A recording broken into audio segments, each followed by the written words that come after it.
Hi, this is Chico Resch. You are listening to the Let's Go Devils podcast on the Primetime Radio Network. Happy Devils Wednesday. Welcome to Game Day Live, presented by the Let's Go Devils Podcast Network and the Primetime Radio Studios. My name is Vinnie Parise, here with Shorts Guy as we get you set for postseason New Jersey Devils hockey as they take on the Carolina Hurricanes in Round 2, Game 1, Best of 7. Welcome to everybody watching on YouTube Live, Facebook Live, Twitter Live, and Twitch. The series 0-0 after a huge Game 7 victory for the New Jersey Devils. Shorts Guy, how we doing? Vinny, I am doing great, and I'm going to point this out like I pointed out last week. This is now the first Game Day Live of Round 2 of the Stanley Cup Finals. It sure is, and it's a glorious thing, wouldn't you say? Oh, absolutely. How are you doing, my friend? You doing well? I'm doing very, very good. Obviously, a lot has gone on since we last spoke in person. The Devils took a huge Game 7, and basically since then, nothing can hurt me. Like, it's one of those things, like, I feel invisible since the Game 7 of the first round. It's been outstanding, and a feeling that we haven't felt as fans of this team in a really long time. I mean, the last time they won a playoff series was 2012 when they beat the Rangers to advance to the Stanley Cup final. So, you know, it's something that you almost forget, that amazing feeling. And I don't know if you've come down from it, but I certainly haven't. Oh no, absolutely not. It's I'm still riding riding that high from from that Game 7 win. It has it was just so great to see. It was such a stress reliever, and I'm gonna say that I was a little nervous when the game began and we started to take those penalties, but that glove save that Schmidt had in the first period on the penalty kill, I saw that and I said, "Yep, he's in this game, and I think this is going to be it for us. And I think we have this one in the bag." So that the confidence of that one glove save was pretty key to me. But holy crap, this has been such a great couple days, knowing knowing that we won. Ranger fans are sad, and Devils fans are absolutely thrilled, and that's the way it just should be. Yeah, and I don't know what your emotions were like during the actual game. There was a point where I was like, okay, because I ebbed and flowed throughout the game. Mm-hmm. And early when he made that save that you're talking about, I think it was on Zibanejad on the power play, and I was like, wow, he really is locked in. And Mm-hmm. then there was the Devils had a power play, and they took a penalty while on the power play. And then the Yep. Ranger came out of the box. I'm like, this is it. This is where the Rangers Yep. break through and take Game 7. And then literally, as I'm thinking that, as I was like starting to get kind of emotional about the end of the game here, Palat strips the puck and he Oh my finds gosh. Michael McLeod right as the the Ranger penalty's expiring, so they're about to go on the power play, and McLeod is credited with a shorthanded goal, and Yes, he is. that ends up being the game winner in a shutout effort. Take me through how you felt as Andre Palat, who we've been clamoring as the guy in this entire series. He's got the playoff experience. And they kind of sound like meatball takes when you're saying them before it actually happens. But then it actually happens, and you're like, maybe it's not that much of a meatball take. What did you think of him in this series and, just kind of your overall Andre Palat experience in the first round? So I think Palat showed up when we needed Palat to show up with that, specifically with that play. Stripping the puck, what was it, 2 or 3 times, and then getting it to Mikey McLeod. Palat scored the goal that got everything going in Game 5, which if you haven't seen it, for anyone that's out there, I don't know if you've seen it, Vinny, but his celebration scoring that goal, it was exactly the same as the celebration he scored with Tampa, which is just so crazy that that same celebration was captured by a photographer, put side by side. They're exact. You would almost think it was someone, photoshopped the Devils jersey onto an old picture or a Lightning jersey onto a new picture. Either way, I think Palat showed up when Palat needed to show up. He took some dumb penalties throughout the course of the series too, but Game 7, when it really mattered, he's got the assist on that game-winning goal, and that's why we brought him in for this type of experience, for these types of games, to make that play when it was needed. And it's been, as far as I'm concerned, that right there seals the deal as far as it being a very good signing for the Devils. Yeah, and that's basically all they're going to need for him basically going forward. And you saw the statistic. Pavel Zacha had 0 goals in the first round, and Eric Haula had 4. Who Zacha would have had a thought? significantly and Zacha had a significantly better regular season in terms of offensive production. He was more noticeable at times, but it just confirmed that Tom Fitzgerald believed that this team, if Jack Hughes takes a big step, if Nico Hischier takes a big step, and they get pretty solid goaltending, they can have a big year. And he brought in playoff worthy guys, and Eric Hall is one of them. Amazing goal on the assist from Jack Hughes later in the game 7. Yeah, and that's the dare I say, genius of Fitzgerald. He knew what he had as far as a young team, and he knew the pieces he had to bring in to give this team those leaders in situations like Game 7 the other night. Those are the guys that we needed for this team, knowing that we were young. We had almost zero, not completely zero, but almost zero playoff experience. And for a lot of these guys, it was going to be their absolute first go around in their first 1 to 3 seasons in the league, and you needed some leadership in the room, and we have that. So that move, Haula, Palat, those moves by Fitzgerald are now paying off. And a lot of people complained about Haula throughout the season. He couldn't hit the net. He was missing the net. Slam dunk goals that you would think that anyone can score. Haula was missing. But Haula did a lot of play during the course of the season, playing with Jack, to be that defensive presence on the on the forward line, so that Jack had that ability to just kind of go up and run with the puck, and there was someone that was going to be good and solid defensively to kind of hang back a little bit. So Hall has been doing very well. It's just he wasn't producing on the score sheet, which everyone tends to gauge as the barometer of how well a player is. He did all those other things that were just worth its weight in gold, and we're now seeing him score. And like you said, 4 goals in the first round. Zacha had none. We're looking at we won that. We'll just say that we won that.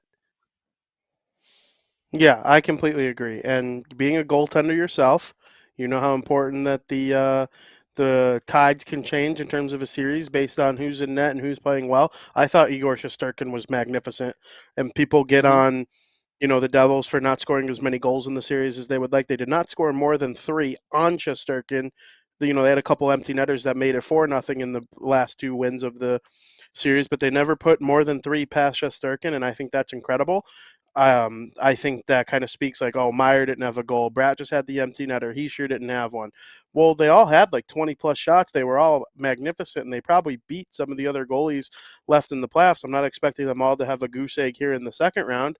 So, and then they put in Akira Schmid, and he was just outstanding from the second he got in the net. I do think the Devils changed the way that they played a tad once he came in the net, and that's not really fair to Vitek, which, sometimes it's just the way the cookie crumbles in the playoffs, at times. But I don't know. What's your take on the goaltending situation in that Game 7/series against the Rangers? And then what are you kind of looking at when it comes to this matchup against the Hurricanes? Well, as far as our goaltending is concerned, there had to have been a change was needed to be made after Game 2, losing 2 games 5-1. Were all those goals Vitek's fault? No. However, sometimes changing a goaltender is not because of the goaltender's play. Sometimes changing a goaltender is because of the way the team is playing in front of him. And that can spark a team to play a lot better. And the Devils responded well. Now, unfortunately for Vitek, the way that Schmid played and the way the team responded to that, you have to go with the hot hand. This is the playoffs. It's a tournament, and you have to go with the hot hand in the tournament if you want to win. And really, the ultimate goal is to win the cup, is to get 16 wins, win the cup, and that's your main goal. So is it fair? Probably not, because Vitek brought us all the way here. However, this is a team sport, and it's the ultimate goal is to win. And these are professionals, and they're paid to win. And whoever wins is the one who's going to get the nod. Going forward in this series, like kind of building off of that, the hot hand is right now is Akira Schmid. You have to go with him. We know, and Schmid knows, that behind him is Vitek Vanacek, who, when rested, can be brilliant in net. And that is also very good, knowing that not only is our current starter in Schmid playing well, if he slips up, we have someone who we could put in that's equally as good as Schmid. As far as Carolina's goaltending is concerned, they seem to have a toss up in net, and they can't really get the consistent goaltending that we're starting to get. So I think that could be an X factor for the Devils in doing well in this series is Carolina's goaltending, which has been a little bit suspect for a lot of the season. And if as long as Schmid is playing well, it's his net. If he slips up, we put Vitek in, and I think we can all agree that putting Vitek in wouldn't be that bad because we all know what he did this season with his personal record wins, and most wins since Brodeur. So the guy can win games. That's without a doubt. Vitek just happens to be the guy right now that that's doing really well, and sometimes that's just the story of the playoffs. I mean, you look in the history of the NHL in the Stanley Cup playoffs.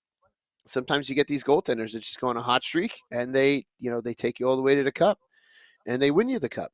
It may not always be sustainable for seasons on end, but if you win the Stanley Cup, I guarantee anyone on that roster, if Akira Schmid brings us all the way to the Stanley Cup, no one's going to care. We're all just going to be thrilled to win the Stanley Cup.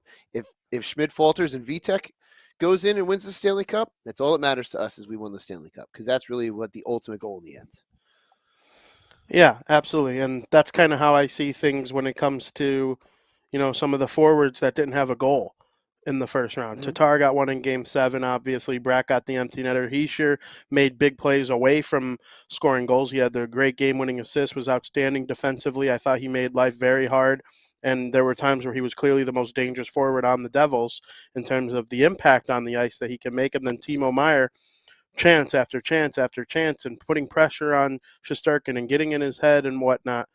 Do you think the Devils, those guys who were a little bit slower to start in the last series, that they'll be able to pick it up here against the Carolina Hurricanes?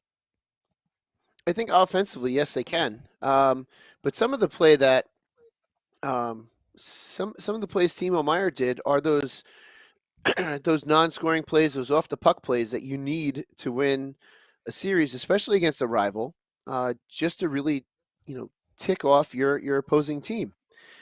There's a lot of animosity between the Devils and the Rangers. We know this. Being Devils fans, we hate the Rangers. It's the truest statement that everyone knows, is that the Rangers suck. And being that pest, you need someone to be that pest to get under the skin of really good, solid players, because sometimes that'll be the difference in a game. Getting I hate to bring him up, but Sean Avery was very good at that. When Sean Avery got into those games where he was a pest, it could really throw a good player's game off, and they can be much less effective. And that's what Timo Meier had to do. And to me, that shows the real true team.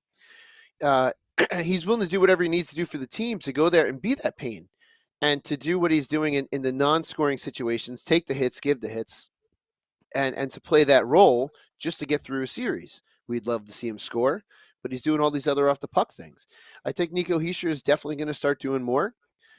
It was going to be anything against your rival is going to be a tight series, and it's going to lead to some guys not scoring and other guys needing to step up. I think with Carolina, the hatred's not there between the franchises, so it could be a little bit more open, and these guys should have a little bit more opportunity and more flow between them in order to do a little bit better offensively, just so long as someone does step up and step into that role of being a bit of a pest, because that's really what is needed at times in the Stanley Cup playoffs, whether it's to jumpstart your team in a particular game early on, or to send a message at the end of a game that maybe you're not doing so hot in.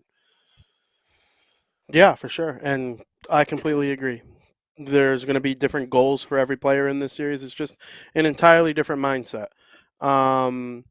Really quick, one last thing on the Ranger series, and then we could kind of move on and forget about those bums because we're on to bigger and better things. But this one thing I'm going to bring up will impact this series, though.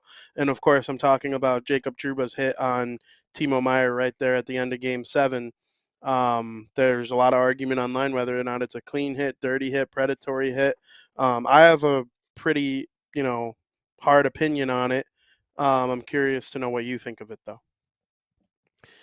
I watched it, and I had the Devils TV broadcast on, and even Ken Danico was talking about how he loves the physicality, and he was sort of defending the hit as well.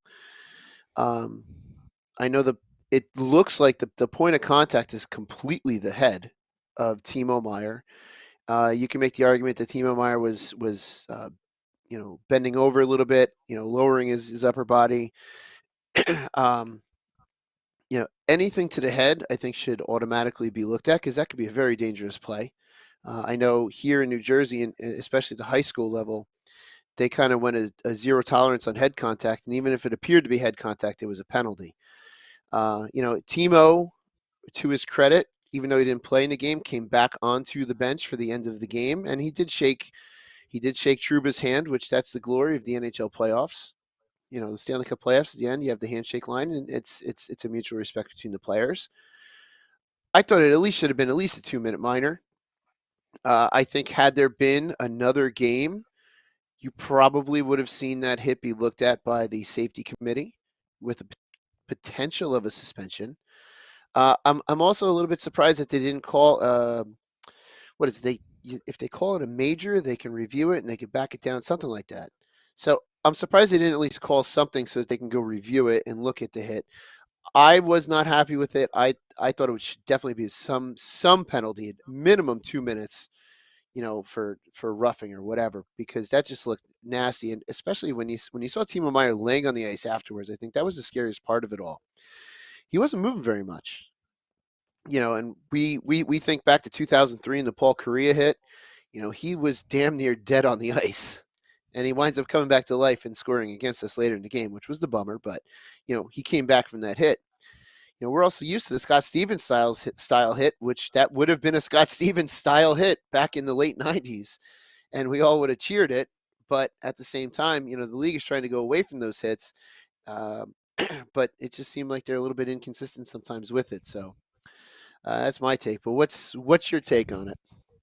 So I do find it always funny when there were Rangers fans like, oh, you cheer for the team that Scott Stevens used to play for, you hypocrite. I'm like, most of the kids online arguing with you about this weren't even alive when Scott Stevens was playing for the Devils. So unless it's someone who's a little bit older, they're not remembering the Scott Stevens stuff. They watch today's NHL, and in today's NHL, those hits are normally frowned upon. I think two things can be true, and this is kind of where I said I have a hard opinion on it. Two things can be true. It can be a legal hit and a dirty hit. And to me, my problem is more with the rule. The rule is that it was a legal hit because Timo Meier, he lowered his body and he took his eyes off his eyes were on the puck, and there are people out there like, oh, gotta keep your head up, kid. But I do think that the fact that Timo Meier's head was down looking at the puck is not a free pass for Trouba to barrel through his face.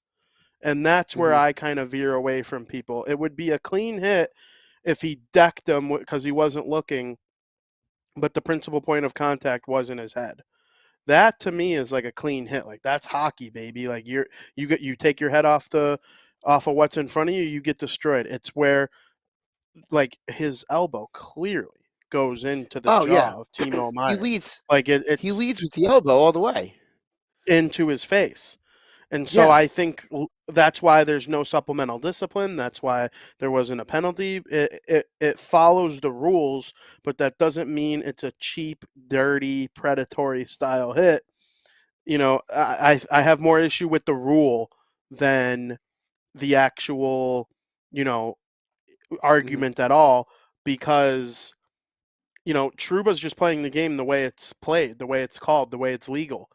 If they took that out of the game, you would see it happen less. If you gave a 5-minute major to anybody who led at the head in any circumstance, it's not hard to avoid people's heads when you're playing hockey. I know the accidents happen. No. Accidents are always going to happen. But Trouba meant to hit him. He meant to put it through put his body through his, and the principal Mhm. point of contact was the head. That should be a 5-minute major every time, no matter how it's called. Yeah, I mean, any type of head contact can be very dangerous. It could lead to concussions and facial injuries, which you know, which Timo has. But even when you look, even though they were legal at the time, when you look back at some of those Scott Stevens hits, you're like, ooh, yeah, that Yeah. really wouldn't fly today. I mean, there is also, I know you have to look out for yourself, but there is also hitting a defenseless player as well. It's one of those things where it's hitting is part of the game. It's a physical game. If you look down at the wrong time, which was Eric Lindros's problem. He was so big growing up in juniors that he didn't have to worry about where he was looking. He could look down at the puck and no one was knocking him off it. And then comes Scott Stevens and was just destroying him. It also didn't help that he had a skull like an eggshell, just like his brother did. But if those hits today would absolutely be illegal. It's just the way the game has kind of evolved. But then they sometimes, like you're talking about, they put in these rules, they rewrite these rules, and you're like, it's a head scratch. You're like, wait, how does that?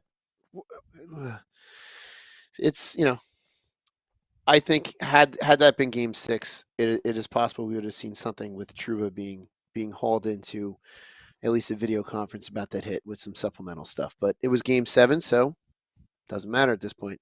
We moved on, and they're going Yeah. to play golf. Yep, they are going to play golf. We move on to the Carolina Hurricanes. Timo Meyer is a game hmm time decision for tonight's game. I think he's going to play, though, don't you? Yeah, he was out there on the practice ice. He had a combo shield on, half shield, half cage. So he was out there ready for that. Uh, I have a feeling that there's no way that he's going to want to miss this. I feel like he probably feels like he has something to prove there. He was, let's see, where was he? Oh, yeah, there he goes. Yeah, he was with Mercer and Sharon Govich on the third line this morning. So, that he's out there, and I just have a feeling it's, even though it's game time decision, that I don't see him missing this unless he's truly got some kind of injury that could be questionable. Yeah, I completely agree. And I'm expecting him to make a big impact in the series, especially on the score sheet. I do ask hmm you, so we move on from the Rangers, who it was always going to be a tough physical series, rivalry aspect to it. Now it's the Carolina Hurricanes, who are similar to the Devils in a lot of ways. They rely on speed and skill and like a hard defensive minded game using all those aspects. But, their scoring touch has dried up a little bit ever since they lost Svechnikov for the season. They lost Pacioretty for the season. They lost Teuvo Teravainen for the season. That's roughly 100 goals lost between three guys. hmm And, that's going to make things difficult. What are you expecting to see in terms of pace of play when these two teams meet up here? It's going to be fast. And the Devils have to counter their speed with ours. And in fact, not only counter, I think the Devils just have to take it to them with our speed. Because you saw in the Rangers series, every time the Devils took our speed and our game to the Rangers, we did much better than playing to the Rangers game. And we have to bring our speed to Carolina and make them match our speed. And I think it could be a very, very fast-paced series with a lot of with a lot of quick play, and it could be high scoring with the offenses that are capable from Carolina, and we know ours obviously. But I think that with their injuries, that we may have that a little bit of that advantage on our side, and I think our goaltending is much more solid. So, what are your thoughts? Pace of play? You think it's gonna be quick? You think it's gonna be slow? What do you Yeah, think? I think both teams are going to ramp it up and it's going to be fast. I kind of am thinking like betting the under in a lot of these games because I do think the Okay. way each team defends is it relies on speed. A lot of times people think like skill and finesse and stuff. That doesn't always lead to goals. I'm sure there'll be chances from time to time, but I think each team will use that to their defensive advantage as well. And, hmm each team likes to create odd man rushes. The Devils have been a little bit more successful with it lately. They had a hard defensive battle with the Islanders, and they came out just on top. There was really only one game that Carolina took it to the Islanders, and it took a crazy, weird, odd shot to beat Sorokin for the Hurricanes to win that game 6 in overtime to advance to this round at all. Hmm. And I think if the Devils get caught in a series like that where it's close, it's tight, I would imagine that because of some of the injuries that Carolina has, and probably even just in general, the Devils have more higher end skill up front. And that could be the difference in breaking through a 1 goal game or, a tight checking game, something like that. Like Jack Hughes and Nico Hischier would each be the best forward on Carolina, in my opinion. I know Sebastian Aho is great. I know some Martin Nietzsche. These guys are great, and there are probably people who would put each team's defense against one another. I know they have Pesci and Slavin and Brent Burns and guys like that, and the Devils have former Hurricane Dougie Hamilton, and we've seen what Hmm. Graves, Siegenthaler, guys like that can do. Marino I thought he had a really good game 7, especially the assist on Tatar's goal, but I don't know. And coaching advantage, who knows? Lindy Ruff outcoached Gerard Gallant in the first round, but Rod Brindamore has been, outstanding as an NHL coach as well. He's the Yeah. first coach in NHL history to win a series in each of his first 5 games as a coach in the NHL. So he's no dummy either. I think it'll come down to who No, makes that absolutely extra not. play and who gets that extra save. Yeah, absolutely. And as far as that extra save, I think that's where we have the advantages in goaltending over Carolina, and that could be a key to this series. Um, and you're right. Some of our top end talent would absolutely be top end talent on Carolina, and it's it with their injuries. I think we have the deeper team right now, and I think that our top 6 with our secondary scoring abilities can be a little much for Carolina. Now I'm saying that now. What is it? 6:30 before game 1, and I hope I'm right. I hope I'm not going to eat my words, but I think that we are one of the things we talked about on Monday night with Bryce, talking about how deep this team is, and we are one of the deepest teams in the league. We have the ability to get scoring from any one of our 4 lines. And we saw it in the Rangers series. I mean, heck, Lazar scored a goal. We had Lazar score, a goal in Game 6, And then which they is took him great. out. I know they took him out. But you know what? Lindy Ruff has made smart decisions throughout this series. So if if they take Lazar out, then they either see something or they know something that we don't have the privilege of seeing at practice. Maybe one day we'll have those credentials, and we will have the privilege of seeing what goes on at practice. However, until that day, we don't have that type of access. You have to trust in this coaching staff because they've made adjustments not only in the first round but throughout the season, and their adjustments have worked, and that's what I see happening again throughout this series. It's a smart coaching staff. There's a lot of experience. I almost feel like at times we have 2 head coaches, or it's just a panel of coaches, not just one necessary head coach. Yeah, Lindy Ruff is the head coach, but to me it feels like we have a panel of coaches that are just equally making these decisions together. And you can't beat that type of experience that's on that bench. Absolutely. And another point that I want to make, and really quick before we get into that, we have about 15 minutes left in the show. I want Hmm. everybody to put in the Oh yeah. YouTube chat right now what your prediction for game 1 is going to be, and I will start rifling them off when we get to the end of the show. In the first round, the special teams were kind of a big factor. The Devils were kind of cold Hmm. early. They got a little hot late, scored some power play goals. The penalty killing was obviously a big issue for the Devils early, and then in game 6, and then in games, all the games they won, especially in my opinion, game 7, they really showed up, and game 5, they did what they needed to do. Hmm. I think it'll probably play a factor again here in this series. They don't have a Chris Kreider, right? And I don't think anybody on Carolina has a 1T from the circle the way that Mika Zibanejad does. Um, so hopefully the Devils' penalty kill is able to sustain them just a little bit. Hopefully the power play is able to be a little bit more effective as well throughout the entire series. What do you make of the entire special teams thing that the Devils got going on here, and what kind of factor do you see it playing in the series as a whole? Well, as far as the power play is concerned, if we can get that power play going, that's going to be a huge advantage for us throughout the series, because sometimes special teams can really make or break you in a series. As far as the penalty kill on that end, stay out of the box, and the penalty kill won't really be too much of a factor. And I think that that's going to be a big thing going forward in this series. Is we have to clean up the unnecessary penalties that we took against the Rangers. I know sometimes it's unavoidable, but that Kevin Ball penalty in Game 7, where he just launched the puck like into the upper stratosphere of the Prudential Center, it's like, what are you doing? This is such an unnecessary penalty. Staying out of the box, especially as soon as you kill off a penalty, to go back into the box for another one. Penalty kills are exhausting, man. It's exhausting for everyone on the ice. It's exhausting for the goaltender. It keeps players like Jack on the bench when we need Jack to be out there scoring goals.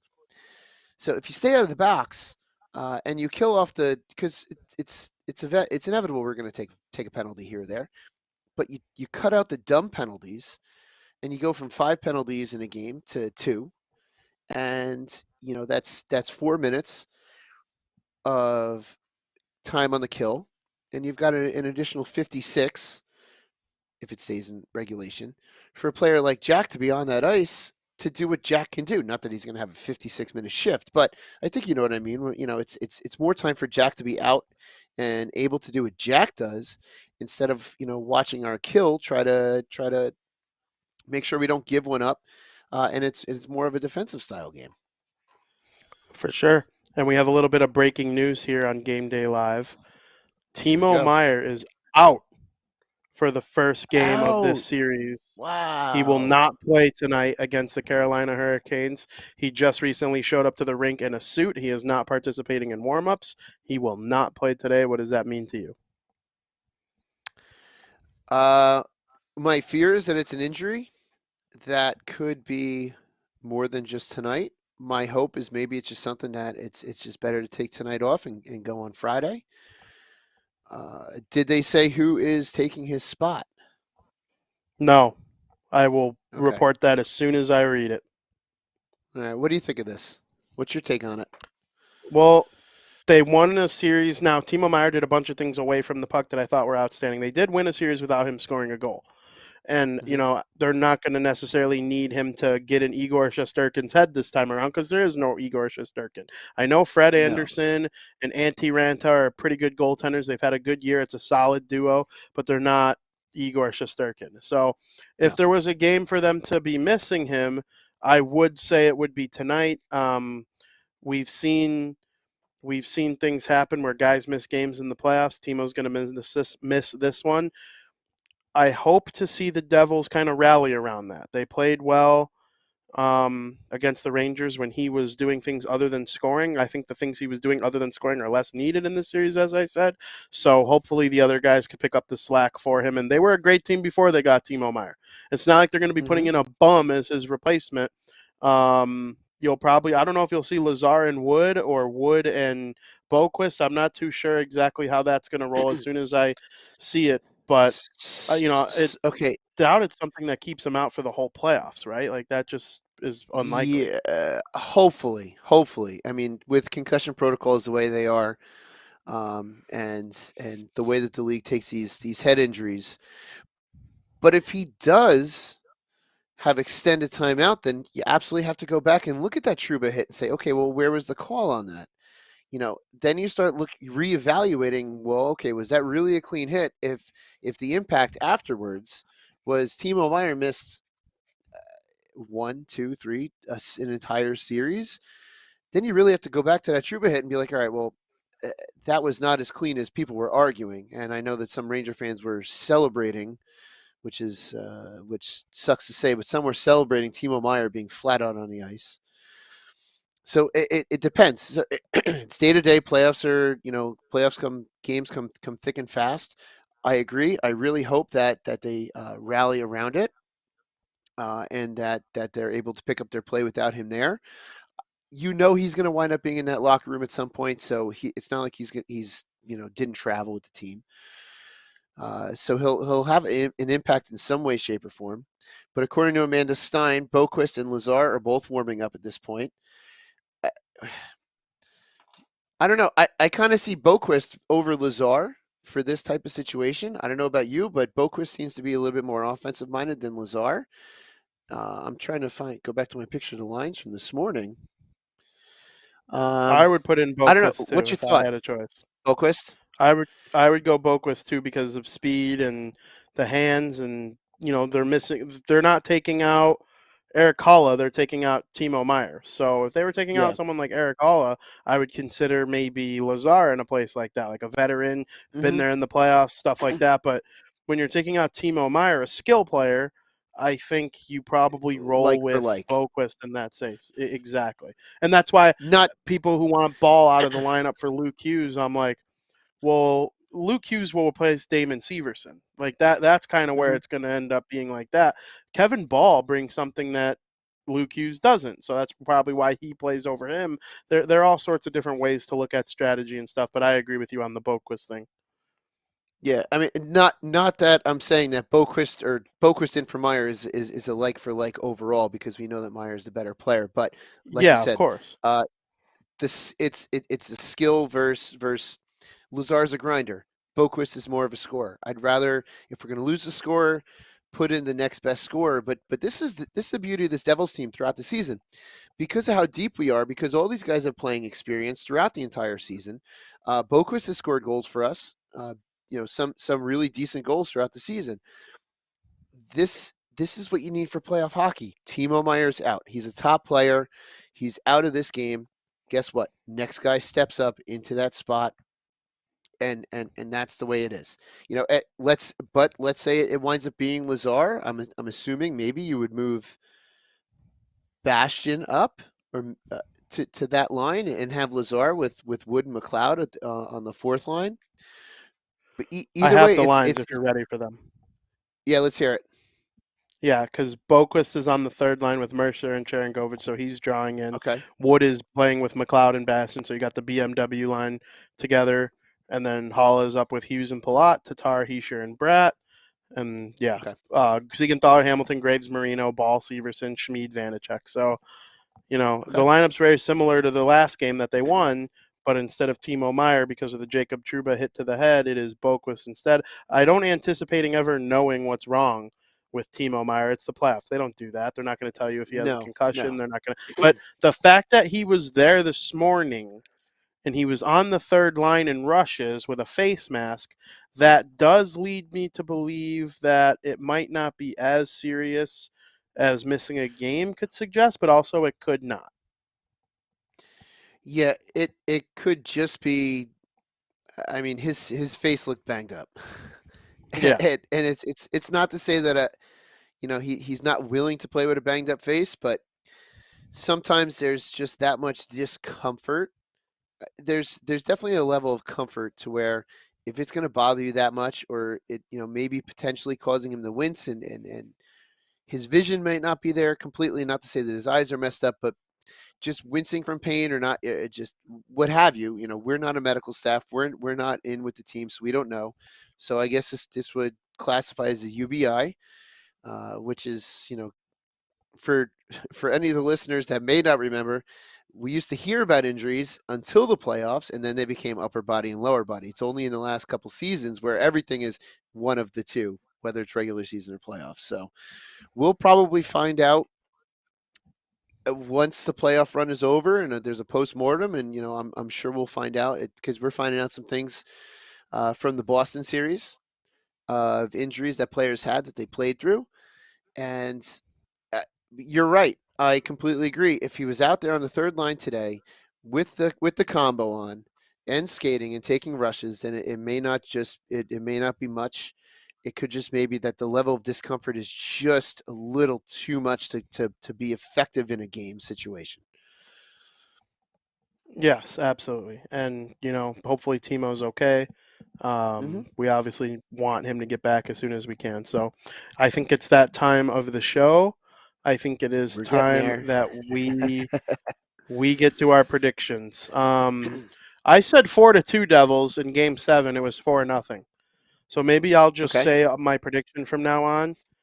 And I said 4-3 Devils in Game 6 or Game 5, and they won 4. So maybe I'll just get rid of all the goals for the other team, but that might only apply at home. So I'll actually try that at home maybe.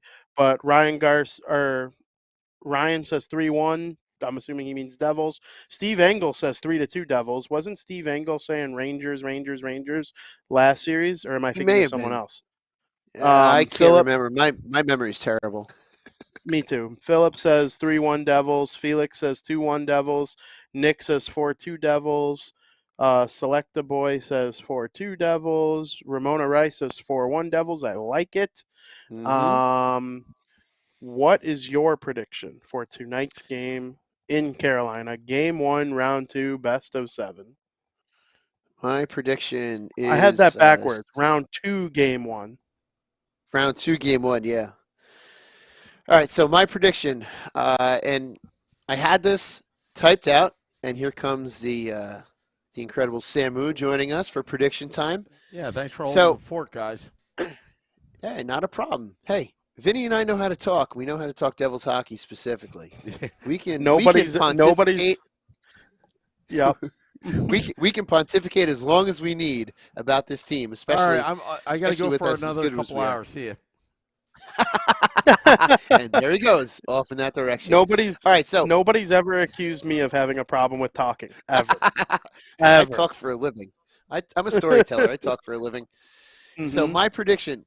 And I had this typed into our little group here before you read all the other scores. And I like where I'm at because I heard Ramona Rice's score. I'm going with, similar to your last for Game 7, I'm going 4-2.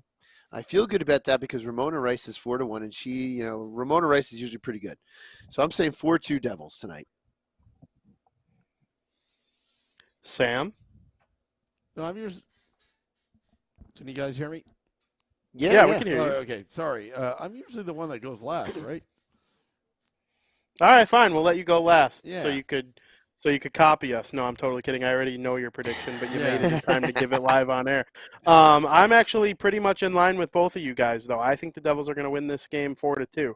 And I know that's kind of like a common prediction. You got the 3-2 hockey game with the empty netter, but that's just kind of how I see this thing going. I don't think it's going to be, this super high scoring game. I think the teams are going to feel each other out. It's going to be fast. They went 2-0 against each other during the season.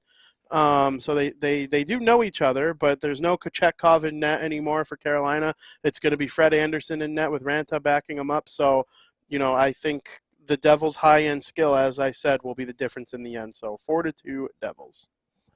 Yeah, Steve Engel's springing some fake news that there was no morning woo this morning. Of course there was the morning woo this morning. Jeez. Steve Engel picked the Rangers in the last 3 games of the first round. We don't want to hear from him right now. Yeah, before I give my prediction, I want to do a little plug. On the next Woo Report, Thursday night special, it is Woo's Most Wanted. We will be talking and investigating the Ranger fan that punched one of the Woo crew members, and we are looking for him. So it's a special crime series that we're doing Thursday night on the Woo Report. It's the new Dateline. Yeah, I'm gonna have like Unsolved Mysteries background music. If you have any that's gonna information, be great. Please call us at 1-800-876-5353.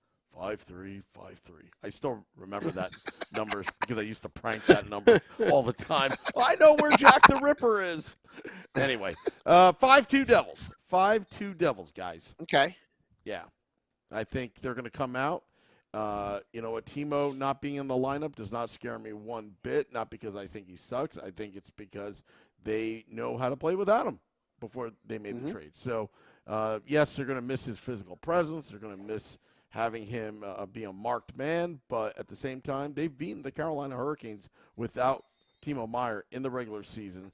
So I'm hoping that the Devils are feeding off their Game 7 high, just like the Kraken and Florida Panthers on the road, and actually taking this one tonight.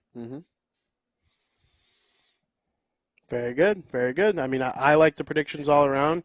I'm hoping the Devils are able to Get off to a better start in this series. You don't want to be playing from behind in every series.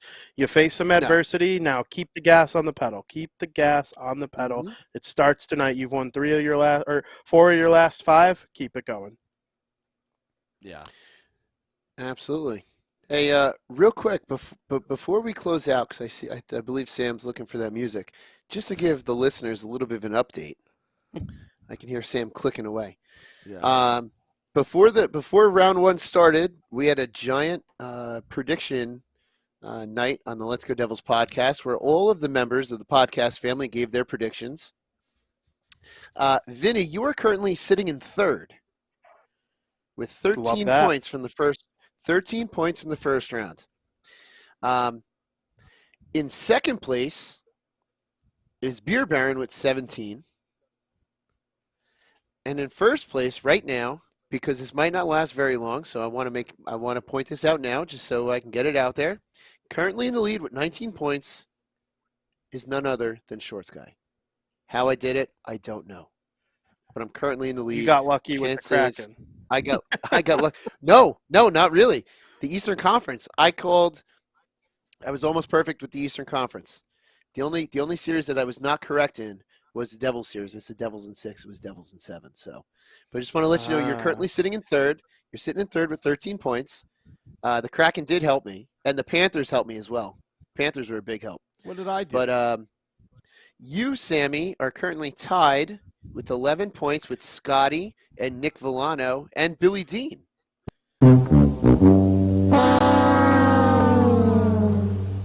I'm all Sam, you picked Billy Dean.